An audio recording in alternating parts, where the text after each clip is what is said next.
Will Harry Potter and the Cursed Child ever be adapted into a movie? That's the headline we're going to be speaking about on this week's MBE Movie News.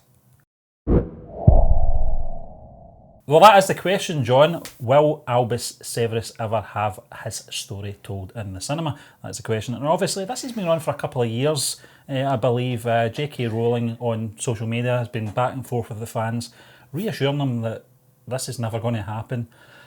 I don't think they're convinced, though. I've read, I think it was the 5th of September was one of the last ones that she posted, and this kind of stirred things up again, where she did say sometimes darkness comes from unexpected places, #Harry Potter, #Cursed Child, and it's that little logo there. I don't know what that means. You probably know what that means, John. Death Eater logo, Steve. This is what obviously Voldemort's loyal servants, his loyal lieutenants, they have that appear on their arm. I am such a big Harry Potter fan, as you can tell. I don't even know what that means. But it's an interesting story, John, because obviously this has been back and forth, as I said, for I think since 2016, maybe earlier than that.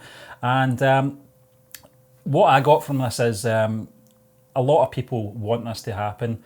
There is rumours that there has been discussions happening with the former cast members, and that's where we're at the moment. But from J.K. Rowling's point of view, and certainly from the studio, it's one of these situations now. I'm speaking as an outsider here. I don't have any sort of emotional attachment to this franchise at all, as you know. Yeah. Sometimes it's better just to let it be, you know what I mean? And that's the key word, let it be, because sometimes you have that, you have that beginning, middle and end, and sometimes it's better just to leave it as it is. Yes, Stephen, I think many a Harry Potter fan after the Crimes of Grindelwald would agree and share those sentiments that they perhaps should have let it be, because it wasn't that great a movie. I enjoyed it for what it was. It set up the foundations of what they're going to try and do in the next three movies. So I could get on board, but a lot of people, fans of Harry Potter, not been so happy with Fantastic Beasts being a prequel to I always say prequel, I don't know why, it does me nothing when I say it, to the original Harry Potter story. Looking at how they've managed that and how they've managed the stories, it's not quite been at the level of Harry Potter, and that's because there's not that wealth of knowledge and obviously great literary sources to mine from, which we had in the original Harry Potter franchise through the great books. And it would be the same, Stephen, going forward into this sequel sort of a story. It would almost be like a Game of Thrones, isn't it? Where the series has actually overtook the actual. And you notice the dip, because it's such a rich source we're mining out of here.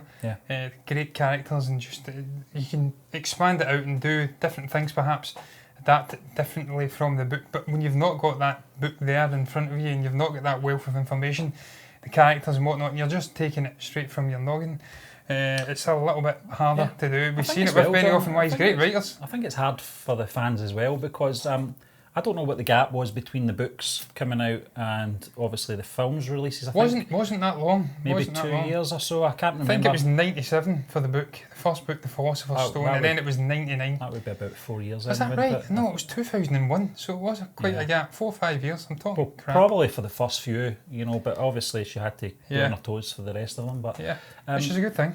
Conditioning in your audience, that'll be a unique thing if they do this as well, John. One of the things I did pick out from that 2016 tweet, J.K. Rowling saying the Fantastic Beasts will be 3 movies. So obviously the goalposts have changed there as well. And that's now 5. So that's the primary reason, Stephen, for why a lot of fans think perhaps still hope that we will see a sequel story.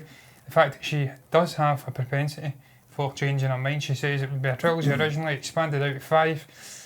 So could she perhaps have said for the Cursed Child and a future sequel story involving the offspring of Harry Potter and Ron Weasley and whatnot, when she says that isn't going to happen, could she then change her mind about that 10 years in advance and pen books and maybe expand it out? But of course, even if the actors don't want to come back, Stephen, there's nothing stopping J.K. Rowling to go and actually pen the novels, and then they have that sitting, and it could be 15, 20 years from now, they decide, look, we will come back and do it, and then they can make it happen. Do I think this story will be adapted, this particular story? I'm not too sure it will, because it's still a very successful theatre production at the moment over in New York. Very specific cast they have in place. They have got a person of colour portraying Hermione Granger at the moment, I think if you were to, in the next few years, adapt it into film, then you have to go back to the cinematic universe and portray her as a white, curly-haired character, then it's maybe doing a disservice to the great work of that actress on the theatrical production. I understand that they're going to be backed into a corner at one point if they do decide to adapt this to film, because it will have to be a continuation of what we've seen in Harry Potter. But until that point, then I wouldn't imagine they would the cast from the actual musical or whatever it is. Although the chap that plays Harry Potter in it looks very much like a middle-aged Daniel Radcliffe, so it's possible. And that's the other question, John. Do the other actors want to come on board? You know, I know that in this article there's rumour that there was discussions, but Daniel Radcliffe, since that last movie, has really went out his way to do other roles. He's working on Broadway. Yeah, working in Broadway at the West End as well. He's worked on the likes of Extras, playing an exaggerated version of himself. That horror film, the one you had, John. The Woman in Black. The Woman in Black. He didn't come back for the sequel. No, thank God, it was great. And what was that? There was another film he was in as well that I he was in Swiss Army Knife, which was fantastic. Played a corpse for the all of the movie, not the overwhelming majority. It didn't suddenly come to life. Although he was animated in that movie to great effect. Beautiful performance. Stephen, I don't see Daniel Radcliffe being remotely interested in coming back to portray Harry Potter within the next decade. No. I don't see Emma Watson being interested in coming back as Hermione Granger. Obviously, you have the likes of Matthew Lewis, who played Neville Longbottom. Perhaps he'll come back at some point. He'd maybe be interested. Bonnie Wright, I'm sure, would be interested in coming back as Ginny Weasley. Rupert Grint has had a checkered career after Harry Potter. He's done a lot of stage work. Pretty damn good actor. But would he be interested? He maybe would. I think Tom Felton's already expressed an interest in coming back as Draco. This is classic Harrison Ford syndrome that you have here, John. If you'd asked me 10 years ago whether or not he would want to play Han Solo again, I would have laughed at you. I would have said no chance. So it might just be that time might be the great healer. And it does mention, that this could be the equivalent of Harry Potter: The Force Awakens. If they did come back, I certainly hope not as well. But it could not be so much The Force Awakens, but not The Last Jedi. It comes after. No, but I think what I'm trying to say is that time is a great healer. And in maybe 10, 15 years' time, this might be something that they might look at. And Stephen, they'd have to make it 15 years from now for these original cast. I mean, the person who says, I think it was an unknown journalist or something, was saying that the studio had been exploring the possibilities of this movie being adapted, or this stage production being adapted to a film, and that they were in chats or talks with, obviously, Daniel Radcliffe, Emma Watson and Rupert Grint. But I don't think for it to work it'd have to be 15 years minimum, because they're middle-aged, they have their own children, so they're all in their early 30s, late 20s. They're still too young to portray the characters, unless you have a horrendous Michael J. Fox Back to the Future 2 get-up where they're all done up like they were at the end of Deathly Hallows Part 2, which was just, it was a lovely little scene at the end, but they looked terrible. They aged them in prosthetics. Ron Weasley looked about 80. His hair was receding and he was fat, so they need to do a better job. Well, who knows, John, but I'm sure there'll be more of this to come. It's been going on for a couple of years now, so I'm sure it's not the end of this anyway. But we'll move on to your next article, John. This was something that you actually picked up. I totally missed it. And this is Once Upon a Time in Hollywood Netflix miniseries. It's very possible Teases Brad Pitt. Now, we talked about the Hateful Eight's sort of breakdown, which was a success for Quentin Tarantino. I don't think we got that over here on Netflix, did we? I've not explored it, Stephen. I'm actually looking at Netflix in the background there. I could check, but I can't be asked. No, I think I checked not that long ago, John. It was still the full film it was on. There wasn't a breakdown of a mini-series of it. And I think both of us agreed that it's not a bad thing for a film like that, because... Very lengthy. Yeah, I mean, the running times of both the films, the Hateful Eight and Once Upon a Time in Hollywood, are very similar, but the difference is Once Upon a Time in Hollywood went in like a flash, and I didn't want it to end, whereas the Hateful Eight, as much as I enjoyed it, it felt like a long film, and I did want it to end. I wanted a conclusion to that. Going back to Once Upon a Time in Hollywood, John, my first experience of that film, I've seen it twice now, was those closing scenes where we see Brad Pitt's character being shipped off into the ambulance, and obviously Leonardo DiCaprio's character going up to have drinks with Sharon Tate and co. And I did not want the film to end. I wanted to see them then go after Charles Manson and you know, have a bit more madness there, but it wasn't to be. This breakdown is very intriguing to me because it's not just a case of segmenting what we've already seen. There's obviously additional scenes that weren't used. Very interesting to find out who the other actors that didn't make the final cut that were on the cutting room floor as well. John, what's your take on this? Stephen, I'd love to see it. I love Tarantino. I love the guy's movies, his direction, his artistic flair. The way the dialogue just is organic, the way it punches you in the gut at times, and just the violence. I love this movie. It's my second favourite Tarantino movie of all time. I didn't want it to end, much like you. I'd love to have seen. That's just the beauty of the storytelling in this movie, Stephen. And I know it's polarising different people. Some people think it dragged.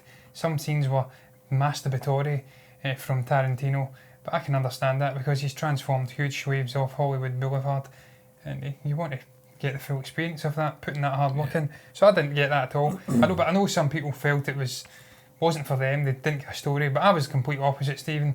We were dropped into these two very colourful chaps' lives for 2-3 days, spread over a 6-month period. And I felt like I could have had another 6 months in watching these guys through an entire TV said show. The other day, John, I think it was when they were going in to watch FBI or whatever it was, I can't remember. You know, the Cliff Booth said, I've got the 6-pack in the back, we'll order a pizza. And you said that sounds like a great night. A great night in. Yeah, they said, you fancy coming in to watch FBI? I thought you'd never ask, I've got the pack, as you did say. And then they go in, Hollywood Hills, pizza, drink, great dog, sitting watching a fantastic show. Swimming pool, Stephen. That scene when Rick Dalton is lying back, rehearsing his lines or reciting them in the pool at night with the backdrop of LA, absolutely stunningly shot, and what a life. How was that guy unhappy? But that is the beauty of the storytelling, Stephen. That's the whole point of the movie. It's exploring this man's unhappiness and just how stardom can do that to you, the pressures and having to keep up to a certain standard when things are changing around you and you've got a new crop of talent coming up. And then the difference between the two men, one's got everything, one's got nothing, and exploring that. So I'd love to see this explored out further in a miniseries. Just what you're saying there, John, about the whole pressures of that, I don't even think that just applies to anyone in Hollywood keeping that. I think that's life. You know, sometimes you just got to step off the train, you know, and you know, change the direction you're on. I certainly have done it in my life recently, and it's probably for the best. So I get that, and I did feel for the character as well. All throughout, it was an emotional wreck at times. It was such a roller coaster of emotions the guy went through. That's why I can see now why people are, you know, saying when awards time comes up, this man has got to be in the hat. He's got to be, because it was an amazing performance. Two very different performances from Brad Pitt and Leo, and both deserve to be nominated and obviously given recognition for what they did in that movie, Stephen. But in terms of what they could do here, as you did mention, The Hateful Eight is on, I think, the US Netflix. It may be over here in mini-series format. Apparently there's a load of footage which didn't make the movie that was cut. Featuring the young 10-year-old actress, Julia Butters, who also had the great moments. Actor, sorry. Don't call her actress. That's Movie Web. It's nonsensical, Movie Web. Get your shit together. But she had some great interactions with Rick Dalton on the set of the Western TV show that he was in. There's apparently massive amounts of footage featuring her as well, which, according to, I think, the producer, David Heyman, who I know well from Harry Potter, incidentally, that connects back, he says her scenes were so good, they would have made her a lock for an Oscar nomination. Now, I think that's obviously tongue-in-cheek, that remark, but it just shows you what they have sitting in the can, which didn't make the movie. The likes of Danny Strong as Dean Martin, James Marsden as Burt Reynolds. You've got a whole host of things going on. It's Tim funny Roth as James Marsden does look like a young Burt Reynolds. But you've got all these characters, Stephen, that didn't make the final cut. So much rich footage. I'm sure that, such as the high standards of Tarantino, I'm sure that even the deleted scenes that didn't make the cut are of that same standard. They'll be gold. The dialogue will be beautiful. It'll be beautifully shot, and it won't take much to bring these up to the actual standard of the final production or the movie, and have it in a mini-series on Netflix. I would watch it. I would watch it again and again and again. I would watch a full series, Stephen, of these characters, the continuing adventures. And again, I think before we move on, it just speaks volumes, Stephen, of the changing environment in the entertainment industry. We're seeing the rise of streaming giants, and we have got directors like Tarantino. I've seen Brad Pitt speaking about it as well. He's firmly a traditionalist. He likes the long form of going to a theatre, but you can understand that the environment's changing. There's people who will not go and watch it unless it's a real sort of a zeitgeist movie, like a Tarantino movie that will get you out and change things. Yeah. He understands there's a whole generation who are much more comfortable sitting in the house watching it in binge fashion and whatnot. And as I was saying, getting off on a tangent, it's great to see directors like Tarantino of his calibre recognising this, having a theatrical cut, and then maybe leaving it at some to spare to put on Netflix. Nice, you know, especially over the last few years, John, just to have a film about people, people living their lives and talking. You know, and this isn't a dig at, you know, superhero movies or anything like that, you know, comic book films, because I'm a big fan of them, but it just seems that, you know, this is the sort of environment we're living in at the moment, with comic book films, sequels to horror movies, etc. It was just nice to get in there and watch a film that was so heavy with dialogue. Wasn't a lot of action till probably the last 30 minutes of it. And the little guy on the screen saying it's the moment you've all been waiting for. Yeah. And then it all goes to hell. So, beautiful. Listen, if it comes on our Netflix over here in the UK, I certainly will catch it, because I do want to see those additional scenes. I want to see how they fit into the story as well. Absolutely. And I'm pretty sure they'll work anyway. But we'll move on, John, to our next article. This is After It Chapter 2. I thought that movie could be a prequel, but nothing is confirmed yet. So it's a non-story, so we'll just move on to our next article. I'm not joking. This actually is something that Bill Skarsgård and director Andy Muschietti, I think that's how you pronounce his name, the director, believe there is more story to tell with a potential third movie. Now, Stephen King has not wrote a prequel to his novel or anything like that, so I think both of them are just probably obviously they're as high as a kite at the moment with the film's performance at the moment. They've just come off the back of a, or high as a red balloon, I should say. But I think if it's done right, I think if Stephen King's involved in some way, probably all the way, you know, for it to work, to get this backstory of obviously Pennywise. What's your thoughts on this, John? Because there is obviously elements, certainly in that first movie, where we see the old photographs of his, I think it was his parents, I can't remember. And we've not seen the sequel yet, so we can't really comment on that, but I have seen some images that do revert back to some old photographs of Pennywise. So. Well, we get that great teaser trailer, Stephen, at the beginning of the promotion of it, Chapter 2, where we have Jessica Chastain's character, I forget the girl's name from the first one. I've not seen it in a while, a couple of years. But we get her interacting with the old woman, and then it's revealed from the great photo that Pennywise is connected in some way. And that's sort of an old 1950s, maybe even further back, 1920s. I think it looks like 1800s. Yeah, it could be way back, Stephen. It's like a wagon circus act thing. So it could be. So that hints that there is backstory to this character. He's an immortal sort of a paranormal figure. He goes into hiding every 27 years. Or he goes into hiding for 27 years, hibernation, then comes back and tries to feast on young children. So there's scope there for the character to go back and give us a prequel. We can go back and explore different time periods. It could be almost like anybody. Yeah, it could be like an Assassin's Creed of the movie industry, Stephen. We go back further and further into different time periods, what he was getting up to. Was he always in this little town, or did he go further afield and perhaps go to other places? We could maybe see him popping up in other cities and whatnot. I don't think we can do that. I think he was always in that town. Derry, I always forget that bloody town's name. I know it's got a double. I knew it was another.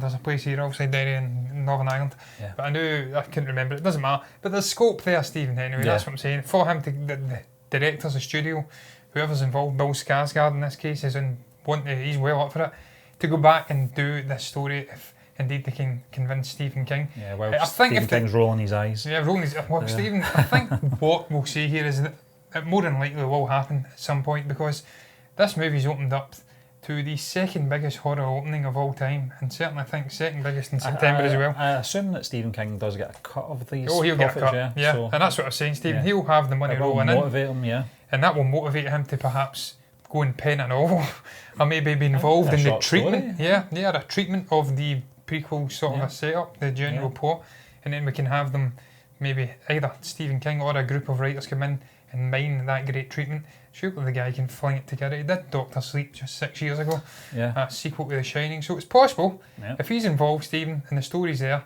and he's happy with it, and Bill Skarsgård, by all accounts, wants to come back, Andy Muschietti wants to come back.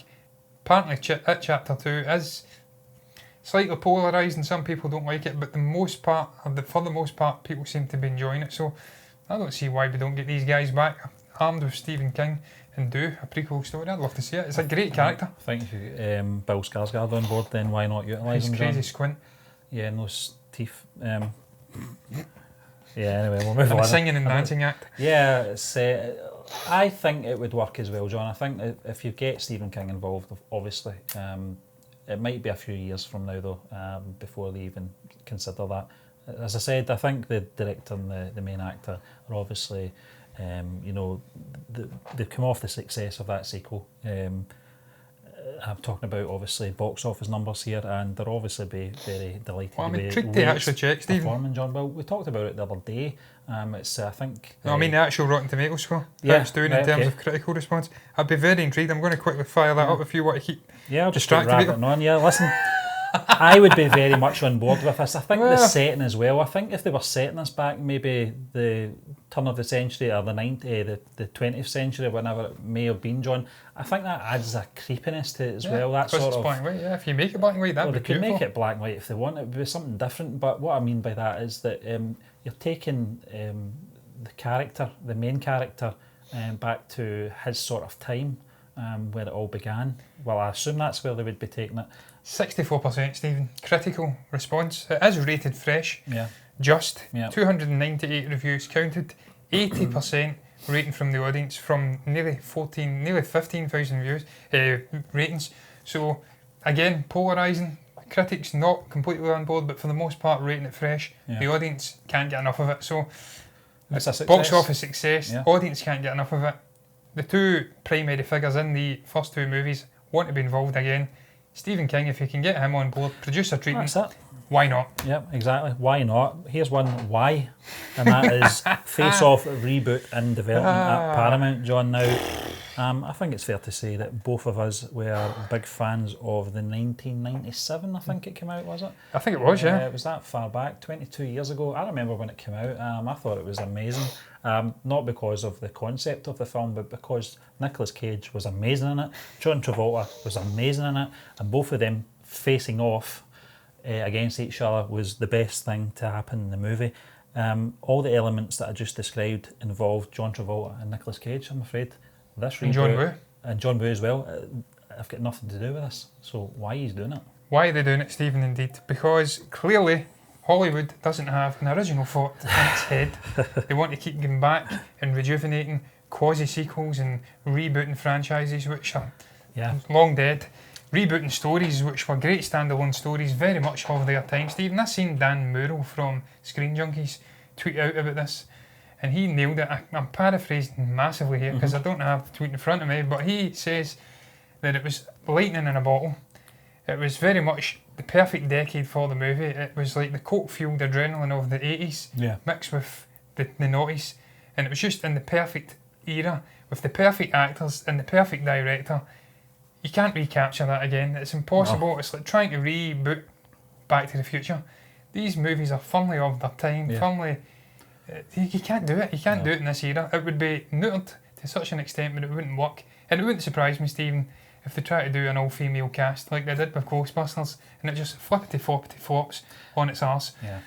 I don't want to see it. And now I understand they're getting good people on board. Oren Uziel, or whatever his name is, he penned 22 Jump Street, very good movies. 21, I think it was in 22 Jump Street. Yeah. Very good movies. Sonic the Hedgehog, I've not seen yet. I can't speak for its quality. But there's enough comedy and blends of action in there that I can see where they're going with that. Also, that choice for the crew. There is other people involved which have got impressive backgrounds, but I just don't want to see it, Stephen. I spoke to you before we came on. For it, John. No, there isn't. I spoke to you before we came on, Stephen. As you obviously hinted at as well, the performances of Travolta and Cage were what made this movie what it was. And I think it was Travolta. Either that or it was Cage. I think it was Travolta though. Spoke about how he'd spoke with Nick Cage prior to the movie about whether we're going to go with performances. And then he came on first day of production, and it was Nick Cage doing that fantastic scene with dressed up as a priest. Yeah. And he's going all out, absolutely crazy, overacting. And he's like, Jesus Christ, this is the direction he's going with it. I have to up my game and go for it. And so they did, Stephen, and that set the tone for the movie going forward. If you take these guys out, these performances, It doesn't work. It was one of the things I loved about the performances, John, was that Nicolas Cage was playing this absolute mad, just an absolute psycho for the first sort of 30 minutes of that film, whereas John Travolta's character was more subdued. Yeah. I think it was in Morning. I think his kid had got killed, I think Nicolas Cage's character was responsible for the death of his son. So it was very subdued for that first half hour, and then half an hour in, with obviously the face-off switching, both of them had to imitate each other from the previous and that's what he's talking about, Stephen. I thought that was amazing, and that's where that comment came from, because he's seen where he's going with that character, and he's like, Jesus Christ, I have to do that when I become that character. So if you take that and you take these guys out, I mean, Travolta's been absolutely lambasted recently. I think it was The Informant, terrible. You take that out, it doesn't work. But look, Stephen, we have run out of time. This is ready for clicking, this camera. So if it does click and we have a cut, you know why. But look, hopefully it doesn't. That's going to round up this Wednesday's MBE movie news. I always say this week, still not used to the new schedule. It's going to round it up. We've got not much more to add. What did you guys make of the topics we spoke about, though? If you have something to add, why don't you comment below? Let us know what your thoughts were. Like the video if you've enjoyed it. Subscribe to the channel if you're enjoying the content. And me and Stephen will be back tomorrow with another MBE movie news combined with a blog rundown.